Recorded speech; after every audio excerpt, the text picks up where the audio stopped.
Putin y Trump han hablado en el día de hoy. De hecho, podríamos decir que es cuestión de instantes que conozcamos ya la reacción por parte de Donald Trump. Ya hemos tenido unas primeras declaraciones de Putin. Entre ellas, dice que las acciones militares en Ucrania deben cesar. Esta es de las declaraciones que le ha hecho a Donald Trump, pero entre algunas de las frases más importantes, Putin ha insistido en que Rusia está a favor de una solución pacífica a la crisis de Ucrania, que está dispuesta a trabajar con Ucrania en un memorándum sobre las futuras negociaciones de paz y que el alto el fuego es posible si se alcanzan ciertos acuerdos previamente. Vamos a analizar estos mensajes iniciales en clave geopolítica con Andrea Betti, profesor de Relaciones Internacionales de la Universidad Pontificia Comillas. Andrea, ¿qué tal estás? Muy buenas tardes. Muy buenas tardes. ¿Qué tal estáis? Muchísimas gracias por acompañarnos y además comentando la ultimísima hora. Sabíamos la existencia de estas conversaciones, esta llamada telefónica entre Trump y Putin. Estábamos todos prevenidos y pendientes al arranque para conocer ya cuáles eran las primeras conclusiones.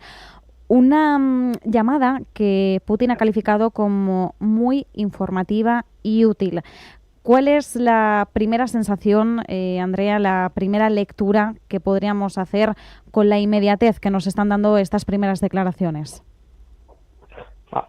Si significa algo informativa, significa que sobre todo han intercambiado informaciones. Entonces yo creo, con los pocos detalles que tenemos de momento, creo que se ha tratado de un avance en el sentido de que ha sido un contacto entre dos de los actores principales en esta cuestión y a lo mejor se han avanzado propuestas en términos de logística, en términos de solución de cuestiones más técnicas, es decir, en qué condiciones intentar una nueva ronda de negociaciones, a la presencia de quién, yo me espero sobre todo cuestiones de este tipo. No creo que hayan tocado cuestiones sustanciales que tienen que ver con las negociaciones entre Ucrania y Rusia. Es decir, que a priori parecería que ha sido más bien un intercambio de información entre ambos líderes, información que, no toda tiene por qué ser necesariamente vinculada a la guerra en Ucrania. Entendemos que de todas formas quizás eso no lleguemos a saberlo. Entendemos que hoy el foco se va a centrar más en las conversaciones que hayan podido tener respecto a la resolución del conflicto. Andrea, la semana pasada teníamos una cumbre a priori importante, la de Estambul, entre una delegación rusa y otra ucraniana, una reunión que tenía que producirse el jueves, finalmente se pospuso al viernes, en medio también de críticas por parte de Zelensky hacia el nivel de la delegación que había enviado Rusia. Se esperaba que fuera una reunión más de alto nivel, sin embargo, no fue así. ¿Qué conclusiones podemos sacar también de ese primer encuentro cuya importancia residió en el hecho de que era el primer encuentro desde el inicio de la guerra de Ucrania? ¿Qué lectura debemos hacer también de cara a que se produzcan nuevas cumbres? Porque ya se está hablando de una próxima cumbre también entre ambas partes en Estambul. La única relevancia que le veo yo en esa primera cumbre desde el comienzo de la guerra es que ha sido la primera, como bien has dicho. Entonces, por lo menos en ese sentido, ha sido un avance, como decíamos antes, una primera toma de contacto, pero aparte de eso no ha habido ningún avance sustancial y de hecho, como estamos viendo, todavía hay un problema absolutamente esencial de fondo en esta cuestión que dificulta cualquier otro tipo de negociación y que todavía no se desbloquea, que es ¿por quién cree Rusia que Ucrania debería ser representado? O sea, ¿quién reconoce Rusia como legítimo representante de Ucrania para poder negociar?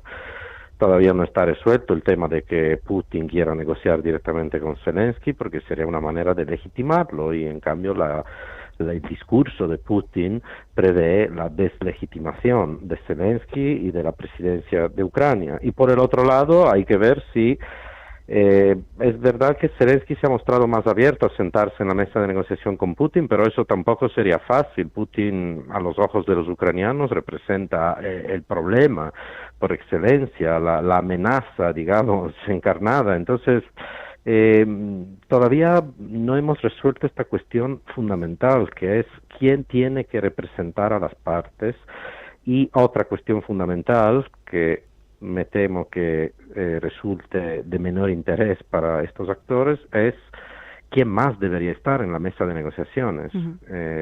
Pues hasta ahora la Unión Europea o Europa en general ha sido bastante excluida, seguirá siendo así, debería seguir siendo así. Entonces, hasta que no se resuelvan cuestiones fundamentales como estas, es bastante difícil imaginar que se puedan resolver las cuestiones que tienen que ver con Rusia y Ucrania, por ejemplo, cuestiones territoriales, militares y demás. Eso tiene muchísima lógica, Andrea, porque efectivamente son respuestas que hay que dar, preguntas que hay que plantear y resolver antes de poder comenzar esas negociaciones. Seguimos con la misma pregunta, por tanto. ¿Dónde está la oportunidad del desbloqueo? Tenemos esa oportunidad a raíz de una próxima cumbre en Estambul.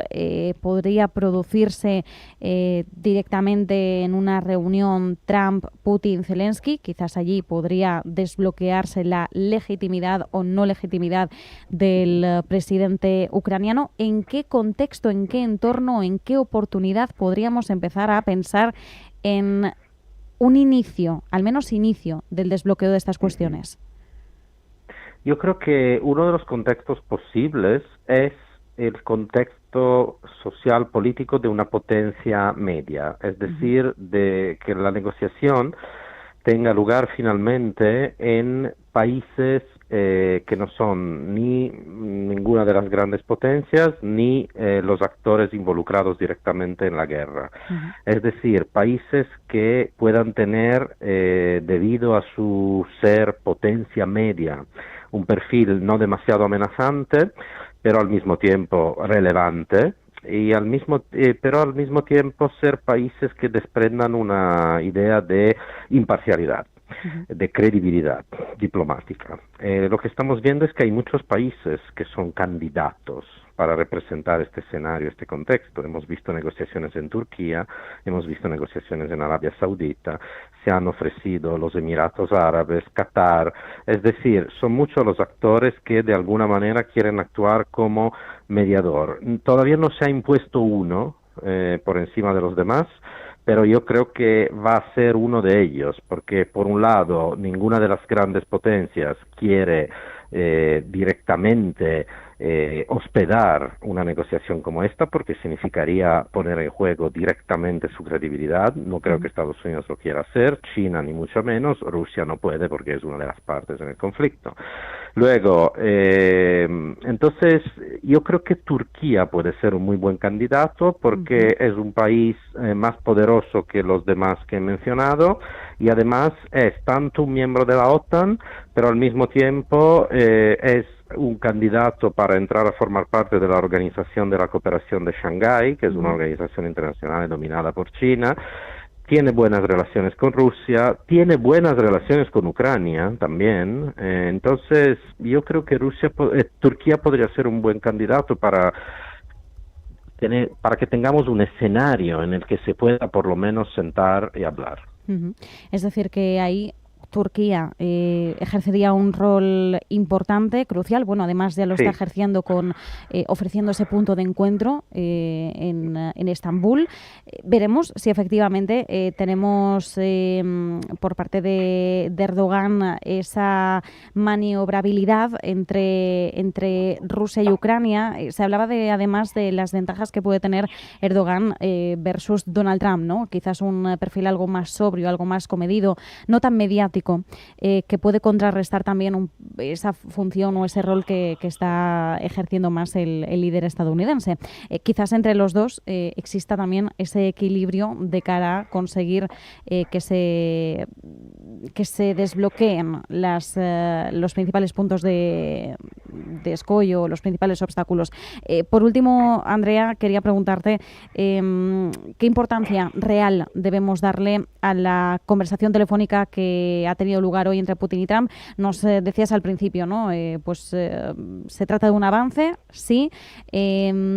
Podemos más o menos imaginarnos ya cuáles van a ser las declaraciones de Donald Trump. Por el momento tenemos las de Putin.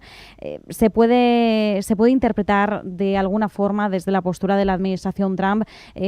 Quizás podamos recibir un mensaje de éxito o de victoria en esta llamada telefónica. ¿Qué podemos esperar por la parte estadounidense? Yo creo que sería o sea, es muy pronto para poder celebrar algo así. Es, como hemos dicho al comienzo de esta conversación, es un avance, pero un avance muy pequeño, un avance que podría ser sobrepasado por más retrocesos en los próximos días. Es decir, es una toma de contacto. No está mal que haya sucedido, pero no sabemos cuál ha sido el contenido exacto, entonces de eso también depende la evaluación que le podamos dar y sobre todo, repito, no creo que en una conversación tan breve, así tan inicial, puedan haber tocado cuestiones sustanciales. Entonces hay que darle la importancia que se da a cuestiones del día a día. Es un pequeño avance, pero hay que ver qué pasa en las próximas semanas. Pues nos vamos a quedar a la espera. Andrea Betti, profesor de Relaciones Internacionales de la Universidad Pontificia Comillas, muchísimas gracias por este análisis. Un abrazo. Gracias a vosotros. Un abrazo.